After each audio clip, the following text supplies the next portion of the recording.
আসসালামু আলাইকুম, আপনাদের জানাই আমার ফাও ব্লগে স্বাগতম। আজকে আমি আমার R15 নিয়ে বেরিয়ে পড়লাম শুটিং এর উদ্দেশ্যে। আচ্ছা যাই হোক, খোলামেলাভাবে বলি, আজকের ভিডিওতে বিশেষ করে একজন স্পেশাল মানুষ থাকবে। আর তিনি হচ্ছেন আমাদের চাচা মিয়া রিয়াদ। আজ মূলত ওনাদের একটা ভিডিওর শুটিং ছিল, আর সেখানে আমিও থাকার কথা। থাকার কথা নয় বা কেন, আমার বাড়ির পাশে শুটিং চলছে ভাই, আমি যদি না থাকি তাইলে কেমনে কি?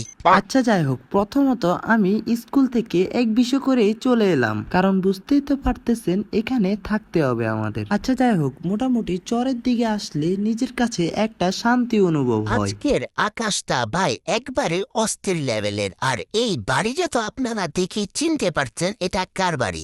আর যদি না চিনে থাকেন তাহলে আমি বলে দিচ্ছি, এটা হচ্ছে আমাদের ল ঠেলার বাড়ি। আর সামনে যে দৃশ্য দেখতে পারতেছেন এটা হলো নোয়াখালীর। খুদে মিশর। হ্যাঁ ভাই, এখানের দৃশ্যটা পুরাই মিশরীয়র মতো ভাই, মানে এক একটা বালুর স্তূপ মনে হয় এক একটা মিশরীয় পিরামিড। আচ্ছা, এখানে এসে মূলত সর্বপ্রথম আমি আমার সাইকেলটাকে এক জায়গায় রেখে তারপর হেঁটে হেঁটে যাচ্ছি চাচা মিয়া রিয়াদদের সাথে দেখা করার জন্য। অর্থাৎ আমার আসতে একটু লেট হয়ে গেছে, আর ওনারা অলরেডি শুটিং এর কাজ শুরু করে দিয়েছে। আর ভাই আমি কিন্তু চারদিকে শুধুমাত্র ওয়েদারটা দেখতেছিলাম। আজকের ওয়েদার দেখছেন ভাই, অস্থির লেভেলের ওয়েদার। আর ওই যে দেখতে পারতেছি আমাদের রিমন ভাইয়ের গাড়ি, অর্থাৎ ওখানেই তারা আছে। আর আমি এই ঠাড়া পোড়া রোদ্রের মধ্যে হেঁটে হেঁটে ওদের কাছে চলে যাচ্ছি। ভাই তার আগে এই ভিউটা দেখেন ভাই, অস্থির লেভেলের একটা ভিউ। আর এইদিকে আজকের ভিডিওর প্রথমে যে পার্টগুলো আছে সেগুলো আস্তে আস্তে শুট নিতেছে। ভাই বলতে গেলে ভাই রোদের মধ্যে সবারই অবস্থা খারাপ। আর এখানে মূলত একটা সিন আছে যে গাড়ির সাথে অ্যাক্সিডেন্টের, তার জন্য ওনার মুখে এইরকম ভাবে রক্ত দেওয়া হচ্ছে। অর্থাৎ রক্ত না ভাই, এটা কিন্তু আলতা। আর এদিকে আমরা নিচে অর্থাৎ ব্রিজের নিচে এক জায়গায় বসেছিলাম, তখন হঠাৎই দেখতে পেলাম যে জোয়ার ভাটা আসছে। আর ভাই বিশ্বাস, এরকম মানে সরাসরি একবারে চোখের সামনে জোয়ার ভাটা আমি কখনোই দেখিনি এর আগে। জিনিসটা আমার কাছে সেই লাগছিল, তাই আর কি এইটা ক্যামেরা বন্দি করে নিলাম। এইদিকে আমাদের রিয়াদ ভাই তো গাড়ির উপর বসে ভাই সেই লেভেলের একটা শুট নিতেছিল।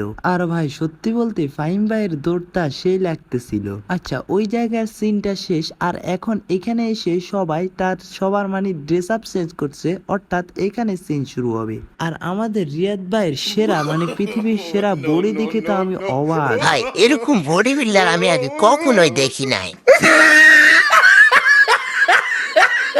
আচ্ছা, ওখান থেকে কিন্তু আমরা সোজা চলে এলাম বাসায় শুট শেষ করে। আর শুট কিন্তু একবারে শেষ হয় না, অর্থাৎ এখন খাওয়া দাওয়ার জন্য একটু বিরতি। আর তার জন্য সবাই সোজা আমাদের বাসায় চলে এলো, এখানেই সবাই ভাত খাবে একসাথে। আর ভাই ভাত খেয়ে কিন্তু সোজা আবারই বেরিয়ে পড়লো একটু রেস্ট করে। আর এইদিকে আমাদের ফাহিম ভাইয়ের অবস্থা দেখুন, হা হা ভাই বইমান টানতেছে টানতেছে। এই যে ভাই এত স্পিডে টানতেছে কিন্তু মিটারে দেখা যাচ্ছে শূন্য। আর এখন হচ্ছে আমাদের অ্যাকশন পার্ট গুলো, আর তার জন্য যে যার মতো করে প্রস্তুতি নিচ্ছে, যাকে তার স্কিপ মানে যে যা যতটুকু কাজ তাকে তার কাজগুলো বুঝিয়ে দেওয়া হচ্ছে, আর আস্তে আস্তে ক্লিপস গুলো নিয়ে নেওয়া হচ্ছে। ও ভাই আসলে আমি মানে কথা বলতে বলতে ভুলেই গেছি যে এই ভিডিওটা আপনারা কোথায় পাবেন। সো এই ভিডিওটা আপনারা পাবেন নোয়াখালী ফাইটার জোন এই ইউটিউব চ্যানেলে। সো যারা যারা এখনো নোয়াখালী ফাইটার জোন ইউটিউব চ্যানেলটা সাবস্ক্রাইব করেন নাই, তারা এখনো এক্ষুনি ভাই তাড়াতাড়ি যায় ইউটিউব চ্যানেলটা সাবস্ক্রাইব করে আসুন, কারণ এইবারের ভিডিওটা ভাই ধামাকা লেভেলের আসতেছে। আর সময় থাকলে আগের ভিডিওগুলো দেখেন। সো এখান থেকে আমার কাজ মোটামুটি শেষ, তার কারণে আমি সোজা বাসায় চলে যাচ্ছি।